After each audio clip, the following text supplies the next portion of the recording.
Firstly, we thank God for giving this wonderful opportunity. మొట్టమొదటిగా దేవునికి నా కృతజ్ఞతాస్తుతులు చెల్లించుకుంటున్నాను ఈ అవకాశం నాకు ఇచ్చినందుకు. And also I thank to the pastor and pastors who gave this opportunity. And అలాగే పాస్టర్ గారికి ఈ అవకాశం ఇచ్చినందుకు కృతజ్ఞతలు చెల్లించుకుంటున్నాము. And I respect and I thank to all the dignitaries here, pastors. అలాగే ఇక్కడ స్టేజ్ మీద ఉన్న దైవజనులందరికీ కూడా మా హృదయపూర్వక వందనం తెలియజేసుకుంటున్నాము.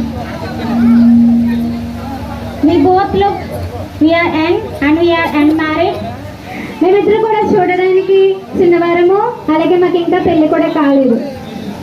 You may think what they will preach about the marriage. వీళ్ళిద్దరికి పెళ్లి కాలేదు, కానీ వీళ్ళు వివాహం కోసం ఏమి చెప్తారని మీరు ఆలోచించుకోవచ్చు. But we are anointed by the God and we are anointed by the blessed people of God. కానీ మేమిద్దరు కూడా ఇక్కడ స్టేజ్ మీద ఉన్న మేమిద్దరు కూడా దేవుని చేత అభిషేకించబడేవారం, అలాగే దేవుని యొక్క సేవకుల చేత అభిషేకించబడిన వారు. So let's read our scripture. The book of Hebrews chapter 13 verses 4. వీళ్ళకి రాసిన పత్రిక 13వ అధ్యాయం 4వ వచనం. వివాహము అన్ని విషయంలో ఘనమైనది. So in every marriage everyone say about marriage is honorable among all. మీరు ఎక్కడికి వెళ్ళినా, ఏ పెళ్లికి వెళ్ళినా సరే ఏమని చెప్తారు? వివాహం అనేది అన్ని విషయంలో ఘనమైనది అని చెప్తారు. And also they teach about how to be a good husband or how to be a good wife. ఆ యొక్క వివాహంలో ఏమని చెప్తారంటే హస్బెండ్ ఎలా ఉండాలి, భార్య ఎలా ఉండాలి, భర్త ఎలా ఉండాలని చెప్తారు. But today we'll go something behind. కానీ ఈ రోజు మేము ఏం చెప్పాలనుకుంటున్నామంటే అది కాకుండా కొంచెం వెరైటీగా చెప్దామని అనుకుంటున్నాం. Marriage is honorable among all. వివాహము అన్ని విషయంలో ఘనమైనది. Why marriage is honorable? ఎందుకు వివాహం అనేది ఘనమైనది? Let's see few things. ఎందుకు వివాహం అనేది ఘనమైనది అనేది కొన్ని విషయాలు మనం ఈరోజు చూద్దాం. Firstly, marriage is instituted and designed by God. మొదటిగా చూస్తే వివాహాన్ని తయారు చేసిన వాడు, అలాగే వివాహాన్ని రూపొందించిన వాడు యేసుక్రీస్తు వారే. That's why the marriage is honorable. అందువలనే ఈ యొక్క వివాహం అనేది ఘనమైనది. When we see about Adam, మనము ఆదాముని కానీ చూసినట్లయితే in book of Genesis chapter 2 verse 18, ఆది కాండము 2వ అధ్యాయం 18వ వచనం. there we can find Adam never complained against God. అక్కడ మనం చూడొచ్చు, ఆది కాండం 2వ అధ్యాయం 18వ వచనంలో మనం చూస్తే ఆదాము ఎప్పుడు కూడా వివాహం కోసం దేవునికి కంప్లైంట్ అనేది చేయలేదు. Instead, God himself looked at Adam and said, దేవుడే ఏమని చెప్పాడంటే నరుడు ఒంటరిగా ఉండటం మంచిది కాదు, వానికి సాటి అయిన సహాయం చేయాలని దేవుడు తలంచాడు. so God himself only ordained the marriage. దేవుడే తన యొక్క దృష్టిలో తన యొక్క రూపొందించుకోవడంలో ఈ వివాహాన్ని చేశాడు. Not any human being in this earth. ఈ లోకంలో ఉన్న ఏ ఒక్కరు కూడా వివాహాన్ని రూపొందించలేదు, కానీ But God only ordained the marriages. దేవాది దేవుడు మాత్రమే ఈ యొక్క వివాహాన్ని రూపొందించాడు. Whatever God instituted or ordained, he think that it was good.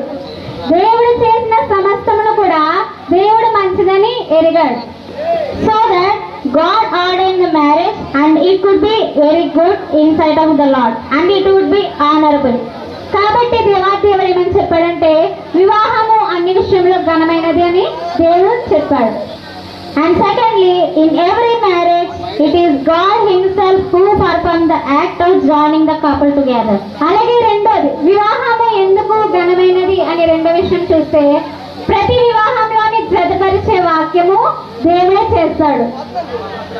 The scribes and the Pharisees came and asked Jesus about the divorce.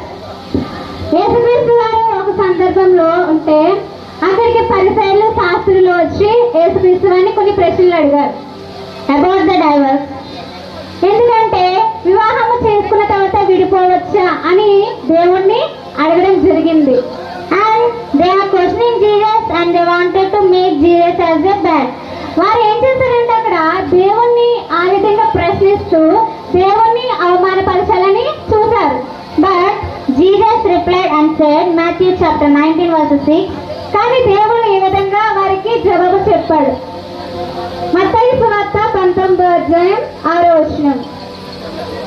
దేవుడు జతపరిచిన వారిని మనుషులు వేరుపరచకూడదని చెప్పాను.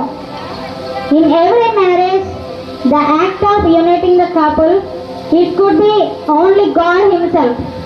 ప్రతి వివాహంలోనూ కూడా దేవుడు భార్య భర్తల్ని జత చేసేవారుగా ఉన్నారు. In any religion, it may be a Hindu or Muslim or a Christian, or it may be any place that means a church or a masjid or in a temple. మనం ఏ మతంగా చూసినా సరే, అది హిందూ మతమైనా, ముస్లిమ్స్ మతమైనా, క్రిస్టియన్ మతమైనా, ఏ మతంలో అయినా చూసినట్లయితే దేవుడే వివాహాన్ని జతపరిచేవారుగా ఉన్నారు. Not any human being.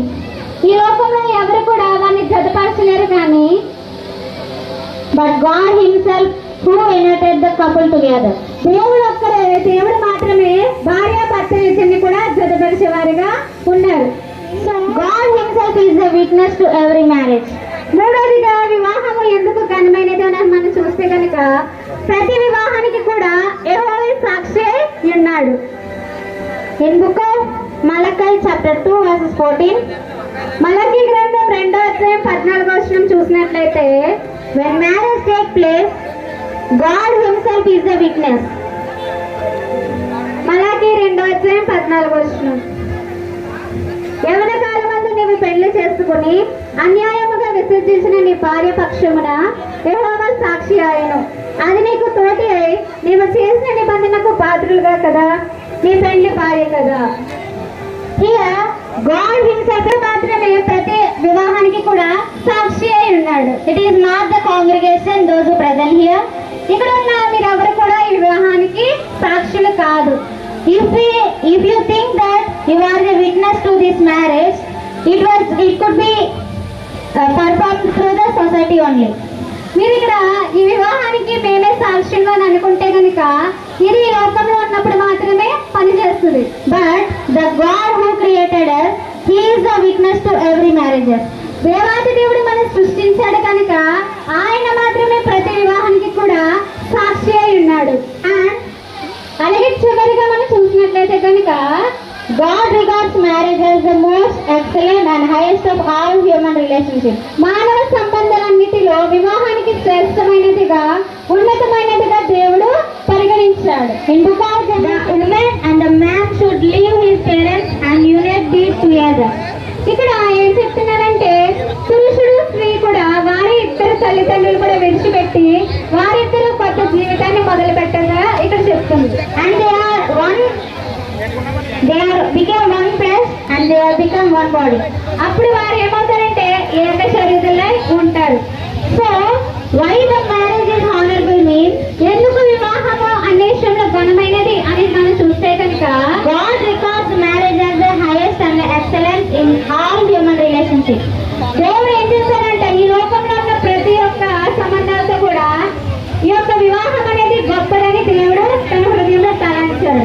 So finally the marriage is honorable among God. చివరిగా ఈ యొక్క వివాహం అనేది అనే విషయంలో ఘనమైనది.